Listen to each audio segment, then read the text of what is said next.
Magandang araw, good morning, good morning. Ayan, ang aga ko nagising. Ayan, mga bibi ko, mga tulog pa. Balak ko sana magsimba ngayong araw dahil nga ilang buwan din ako nakulong dahil ako ay nagkasakit sa binat. Nag-init na nga muna ako ng mainit na tubig para mamaya ay magkape kami at mag-almusal. Nagbili nga ang aking mister ng pansit tsaka tinapay, pandesal. Mag-almusal nga muna daw kami bago umalis. Kaya ayan, nagtitimpla ako ng Milo para man lang may laman ng aking tiyan. Tara, kape muna tayo, kain muna. Kasama ko nga pala ang aking bibi sa pagsimba. Yan ang aming pinakabanding muna sa ngayon. Magpasalamat nga muna sa Diyos at humingi ng kapatawaran. Hinanapan ko na nga sila ng kanilang may susuot mamaya para mamaya ay lumigo na nga lang at hindi na mahirap maghanap-hanap ng mga damit nila. Sarap sa pakiramdam yung nakakalabas ka na.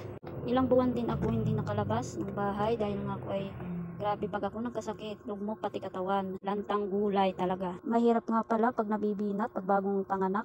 Kaya yung mga bagong panganak dyan, ingat-ingat po kayo. Mahirap talaga mabinat, pati mga anak apektado, hindi masikaso. Salamat Lord talaga yung mga anak ko kahit papaano, naaalagaan ko sila sa magaan na paraan. Hindi ko nga alam kung magaling na ba talaga ako. Minsan nga ay okay ang aking pakiramdam. Minsan din na ilang araw din ako hindi nakakagawa pag mabigat talaga pakiramdam ko masama. Buti na nga lang, kasama namin yung ama nila.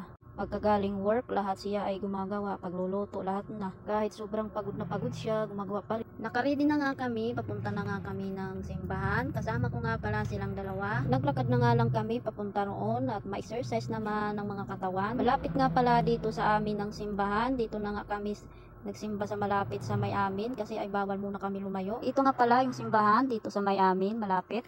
Ayan, ito na nga pala kami nakarating na. Thank you Lord, nakasimba din. Sarap sa pakiramdam yung nakalabas. Tamang-tama lang pagdating namin ay hindi pa nag-uumpisa.